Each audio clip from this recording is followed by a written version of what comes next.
spent a lot of money on this house. We are here first. Tonight, Inuit moving into an Ottawa suburb has locals on edge. I think other non-Indigenous people, they need to acknowledge that this is actually happening. A decade in dance honoring missing and murdered Indigenous women and girls. I'm ashamed. I am horrified. And the head of the Church of England heads to Saskatchewan to say sorry.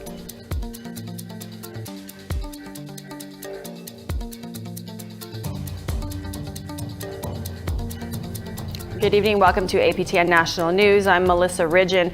This flooding season could be one of the worst ever in Manitoba as record-breaking snowmelt and rain adds to water levels. Peguis First Nation is being evacuated and other First Nations are on high alert. Our Daryl Stranger has more. Water levels throughout Manitoba are hitting First Nation communities hard. Many band members are comparing it to the man-made flood of 2011 that still has many without a home today. Peguis First Nation issued a mandatory evacuation notice Sunday evening. The Canadian Red Cross is helping the community move members to Winnipeg. Jason Small says around 1,000 people have been evacuated so far, and more are expected. In this case, the community evacuated themselves via vehicles. So we're providing support in Winnipeg, providing hotels. For lodging, we're providing food at the hotels, as well as other necessary items like hygiene kits or diapers or baby formula, other things they'll need, as well as referrals to other support, possibly health support. So those are the key things we're providing to the folks that have had to evacuate. Small says the Red Cross is ready to help other communities if they ask for it. Fisher River Cree Nation is right beside Peguis. They have also declared a state of emergency, closed their schools, and evacuated people needing medical care. Fisher River resident Chantel Green is staying home for now, but is worried about what could happen next. It's a lot to think about, and my concern too is both my dad and my daughter have health issues, and I don't know if ambulances are allowed to come down closed roads. If they'd make it through, yeah, it's a lot. It's a lot to process. It's a lot to think about. I'm trying not to panic, but I'm probably internally panicking, and I know my dad's getting sick of me pacing. Other First Nations have been sandbagging houses and keeping a close eye on the water levels. According to the province, since April 1st, southern Manitoba has received 120 to 160 millimeters of rain and snow, which is between 400 and 600% above normal and could stay that way for some time yet. Daryl Stranger, APTN National News, Winnipeg. Rolling Thunder protesters rolled into Ottawa on Saturday, but it was clear from the start that this would not be a repeat of the February's Freedom Convoy. Fraser Needham is on the ground there. Fraser. A few thousand demonstrators took to the streets around Parliament. They flew Canadian flags and signs demanding freedom and liberty. There were speeches and dancing in the streets. And for the most part, the day's activities were largely peaceful. Then again, there was a much larger police presence than when the Freedom Convoy first came to Ottawa last February. At one point, a handful of motorcycles did manage to roll through the streets, followed closely by police. Some participants did try to engage police and the media. Over Friday and Saturday, Ottawa police arrested 10 people, and by Sunday evening, protesters had left downtown. Fraser Needham, APTN National News, Ottawa. An organization called Baffin Larga has been offering Inuit visiting Ottawa a home away from home for over 20 years. But opposition to a proposed new building has created some controversy. With the support of a city councillor, some residents want the project amended or stopped altogether. Here's Annette Francis with that. This piece of property in the south end of Ottawa is creating quite a stir. Earlier this week, a virtual public session was held to discuss redeveloping it into a boarding residence for Inuit from Nunavut. Some local residents oppose the project. I spent a lot of money on this house. We are here first. The proposed development is a Larga Baffin facility, a 6-story, 220-room building for Inuit who are receiving specialized medical care, including cancer treatment. Dean Tester heard all the pushback about the project at the meeting, so he began live tweeting, and the response largely supported the project. You know, sometimes at these planning meetings, you see the ugly side of the city, but the reaction to my post showed the best side of the city. Over 450,000 people saw the post on Reddit. We had hundreds of comments, thousands of upvotes. I had people from across the province sharing stories, people from across the country, frankly, sharing stories about the impact Larga Baffin had. City Councillor Diane Deans represents the ward of the proposed project. She says there were some inappropriate comments made, but her concerns are over increased traffic and the size and height of the building, and says she supports what Larga Baffin does. I'm a cancer survivor. I had a serious cancer 3 years ago, and I can tell you that it was the outpouring of love and support from the community around me that helped me get through that traumatic event in my life. And when I was going through chemotherapy, one of the women in the bed next to me was from Nunavut, and she had her escort with her. And I remember lying in that bed thinking, oh my gosh, I can't imagine being so far away from everything that's familiar to me, from my family, from my friends. 24-year-old Aidan Corey lives in Ottawa. She says the services provided by Larga Baffin are essential. From personal experience, I've done medical travel for months on end before, and being away from your community, away from your family is super stressful. It can cause a lot of mental health issues if you're away from your support systems for too long. So a place like Larga Baffin within Ottawa is a space for community, for Inuit to be around that sense of community, and I think it's super important. The next planning committee is scheduled for June 23rd. APTN reached out to Larga Baffin but didn't hear back by airtime. In the meantime, Dean says she's scheduling a meeting with the planners and Larga Baffin to talk about the issues. Annette Francis, APTN National News, Ottawa. The Senate Committee on Aboriginal Peoples heard from witnesses about sexual discrimination within the Indian Act on Monday. Bill S3 and its amendments were supposed to eliminate sexual discrimination from it.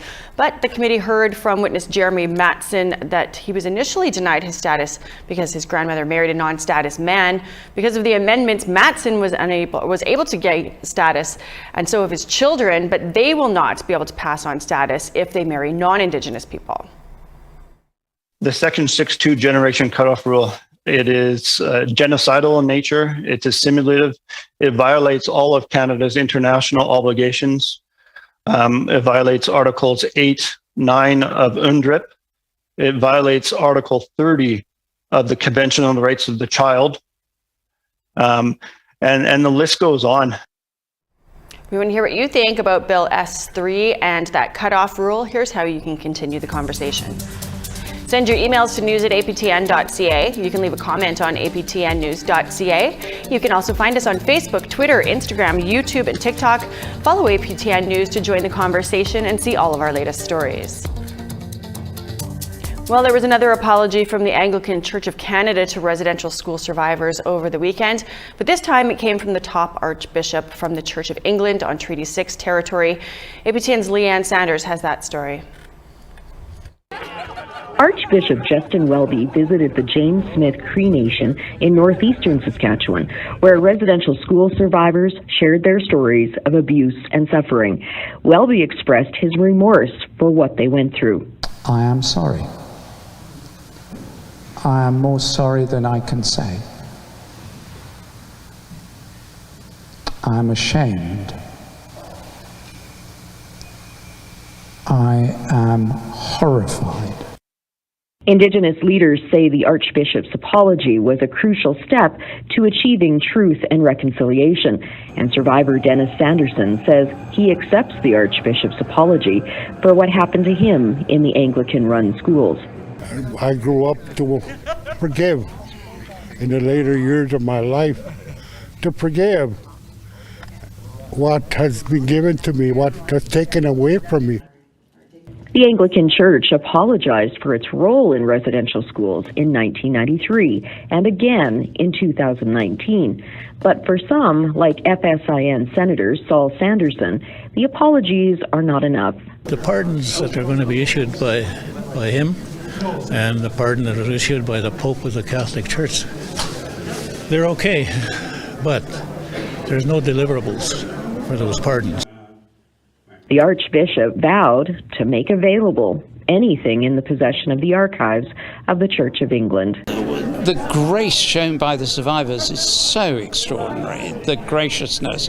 One of them came up to me this morning and said, I slept well last night. I felt the lifting of a burden. It's only the first step in a very, very long journey, but it was a great blessing to me. It was a very gracious step to say that to me. Leanne Sanders, APTN National News, Saskatoon. To Yellowknife now, where sensitive documents related to residential school survivors were found in a storage locker. Here's Charlotte Moore-Jacobs with that. According to a CBC News article last week, confidential records related to the residential school settlement were discovered last year by the owner of a Yellowknife storage facility. That news prompted Minister Mark Miller's office to confirm that 125 boxes had been discovered. The records contained information gathered from survivors about abuse they experienced at the schools. It included compensation information and data that could be re-traumatizing to survivors, as well as a breach of their privacy. The Yellowknife storage facility owner contacted the Territorial Information Commissioner back in June 2021 when they found the boxes. And by November of 2021, Crown Indigenous Relations and Northern Affairs Department, CERNA, had possession of them. A CERNA press release said the unit where the records were found was once owned by the now defunct organization called the Healing Drum. They disbanded in 2014, and several past board members told APTN they didn't know records had been left behind. CERNA also said another 107 boxes were found in a Vancouver storage facility in the summer of 2021. That unit was once owned by the Indian Residential Schools Resolution Canada, a now defunct support agency. Minister of the Department, Mark Miller, told APTN CERNA is looking to the courts for guidance and a recommendation on what to do next. Charlotte Moore-Jacobs, APTN National News, Yellowknife. Thanks, Charlotte. The National Indian Residential School Crisis Line is available for survivors and others who might need help. That number is 1-866-925-4419. Well, we need to take a break, but when we come back, a new resource for water treatment plant operators to troubleshoot potential problems and keep the clean water flowing. We'll tell you all about it when we come back.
As we told you in our Clean Water Broken Promises series last year, Canada's promise to get clean drinking water on all First Nations was falling short.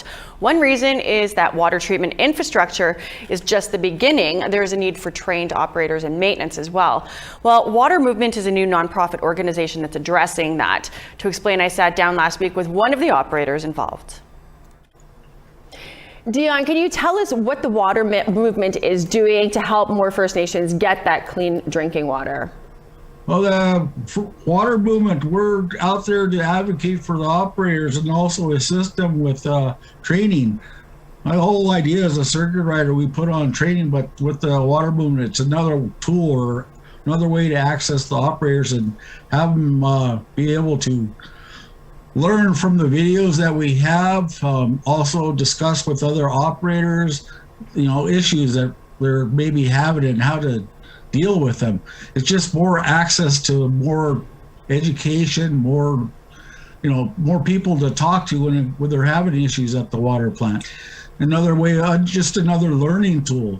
Also, it could just talk about their issues that they're having on the water plant and a way to maybe prevent breakdowns and how to deal with everything, because we come across water plant operators that have so many issues at the water plant when it comes to funding for parts and trying to access just funds to go get parts. It's a challenge. Yeah. Because a lot of our operators still here, there's not enough money for these parts, not enough money for chemicals.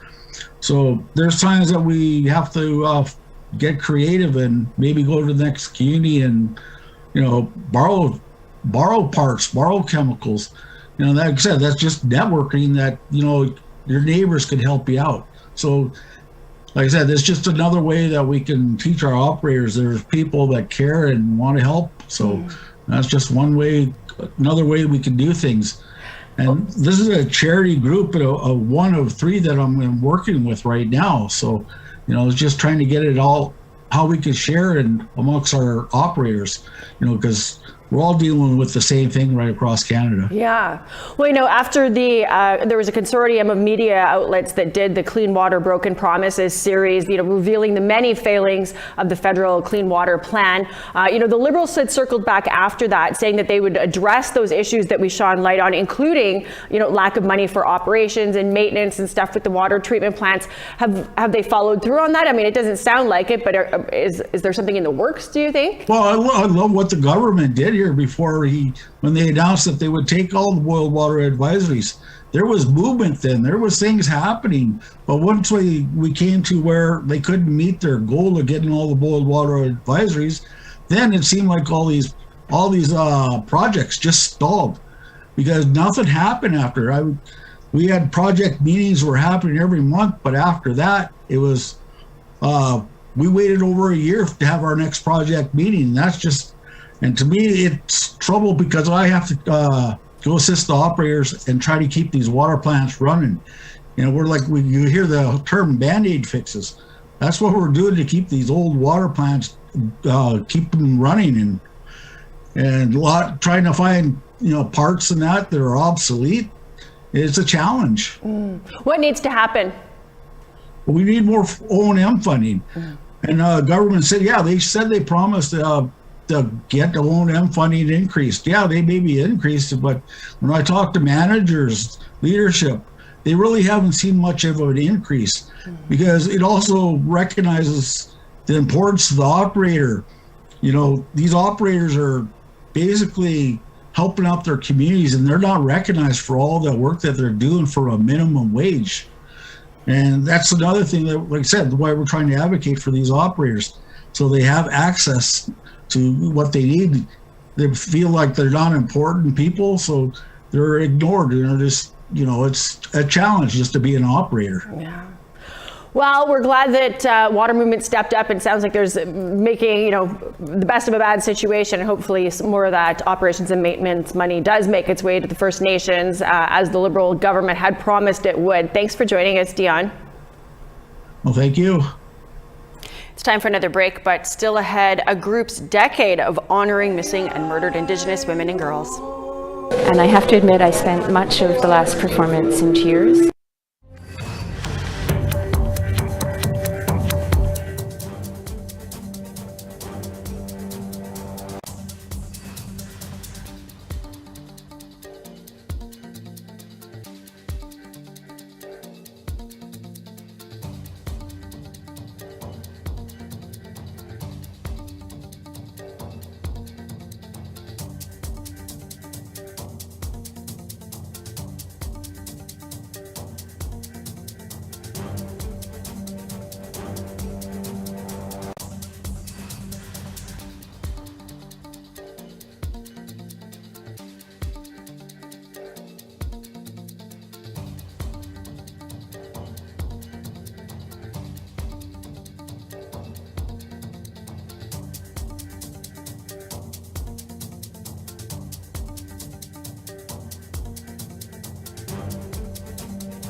Welcome back. It's time now for our photo of the day.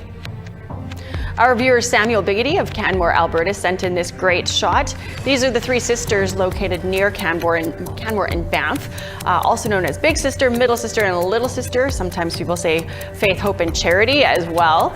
Be sure to email your photos to share@aptn.ca for the chance to be our next photo of the day. Now let's take a look at tomorrow's weather forecast.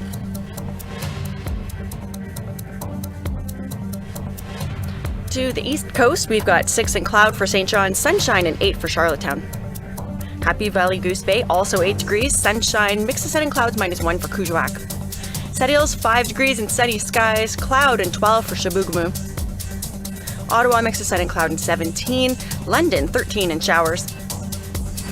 Kapuskasing, showers and 5 degrees. Big Trout Lake, you can get some snow, -1. Puckatawagan and Thompson, both 2 degrees and a chance of flurries, -7 and sunny for Churchill. Sunshine and 12 for Winnipeg and Brandon. 20 and sunny for Swift Current. 21 and sunny for Saskatoon. 11 with a mix of sun and cloud for Meadow Lake. 5 and sunshine for Uranium City and Stony Rapids. Sunny and 15 for Peace River and Grand Prairie. 20 and sunshine for Lethbridge. 21 and sunny for Medicine Hat.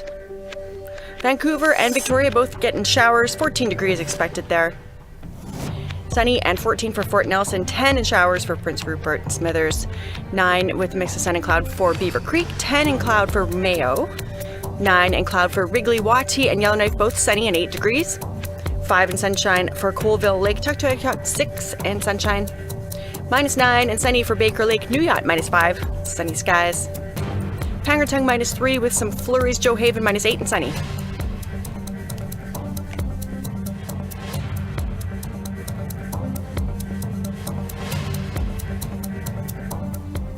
A special 10-year anniversary just took place to honor the work of Indigenous women raising awareness for those that are missing and murdered.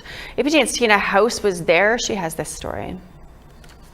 10 years ago, that Palahelsia, Lorelei Williams, decided to form a dance group called Butterflies in Spirit to honor missing and murdered Indigenous women and girls. And tonight, Butterflies in Spirit is celebrating their 10-year anniversary with a special presentation honoring those that we've lost.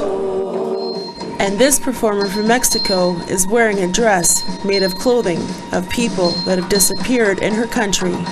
For Palahelsia, this mission to raise awareness is personal. Her cousin Tanya Holick's DNA was found on serial killer Robert Picton's farm, and her aunt Belinda Williams has been missing since the 1970s. We need a lot of help.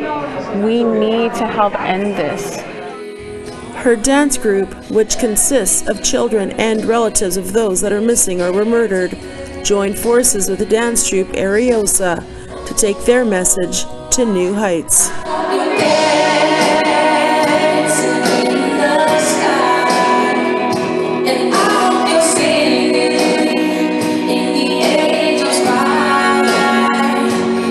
The performers tonight have been so powerful and beautiful in what they've shared with us in honor of the missing and murdered Aboriginal women. And I have to admit, I spent much of the last performance in tears. And for this next performance, honoring the children found buried at residential schools, there wasn't a dry eye in the house.